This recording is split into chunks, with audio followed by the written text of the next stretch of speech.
কলকাতার সঞ্জীভা গার্ডেনের septic tank থেকে উদ্ধার হওয়া মাংস খুন হওয়া এমপি আনারুল আজিম আনারের বলে ধারণা গোয়েন্দা পুলিশের। তদন্ত শেষে কলকাতা থেকে ঢাকায় ফিরে বিমানবন্দরে গোয়েন্দা প্রধান সাংবাদিকদের জানান, মামলা চূড়ান্ত পর্যায়ে রয়েছে। বাকি আসামিদের গ্রেফতারই মূল উদ্দেশ্য।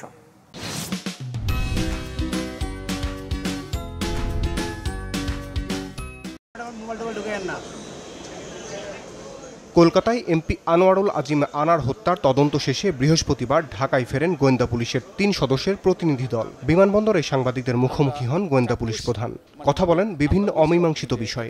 অপরাধী যে আমাদের যা বলেছিল মূল ঘাতক, তার সাথে আমরা এখানে মিলানোর চেষ্টা করেছি এবং মিলিয়ে আমরা তার সাথে তার হুবহু মিলও পেয়েছি। তাদের প্রাথমিক ধারণা, সঞ্জীভা গার্ডেনের সেপটিক ট্যাঙ্ক থেকে উদ্ধার হওয়া মাংসের টুকরো এমপি আনারের।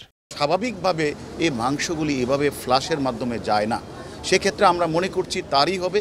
তারপরেও আমরা এখানে একটা ডিএনএ টেস্ট হবে, ফরেনসিক রিপোর্ট হবে, তারপরে চূড়ান্ত জানা যাবে। এখন পর্যন্ত হত্যার উদ্দেশ্য সম্পর্কে সঠিক তথ্য না জানালেও ডিবির এই কর্মকর্তা জানান, বেশ কিছু বিষয় নিয়ে চলছে তদন্ত। জানান, হত্যাকে ভিন্ন খাতে নিতে আসামিদের প্রচেষ্টার কথা।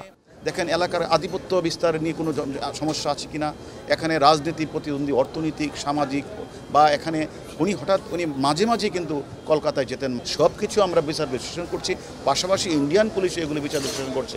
হঠাৎ করে কোনো একটা মোটিভ, কোনো একটা উদ্দেশ্য মানে স্পেসিফিক এই বলাটা এই মুহূর্তে সঠিক হবে না। শুধু লাশ গুম করা উদ্দেশ্য না, এবং তার যে অবস্থানটা মানুষকে ভিন্ন খাতে নেওয়ার জন্য কোনো সময় দেখা গেল ওইটা নিয়ে গেলেন বেনাপুল, কোনো সময় নিয়ে গেলেন মানে দিল্লিতে সে চলে গেছেন। তবে হত্যার পর কোনো আলামত উদ্ধার করতে পারেনি দুদেশের পুলিশ।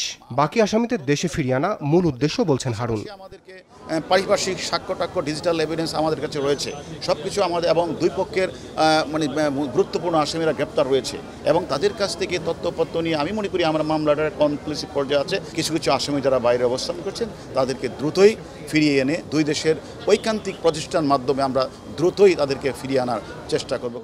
12 মে কলকাতা গিয়ে নিখোঁজের কয়েকদিন পর খুন হন ঝিনাইদহ 4 আসনের সংসদ সদস্য আনোয়ারুল আজিম আনার। রমিজ হুসাইন, চ্যানেল 24, ঢাকা।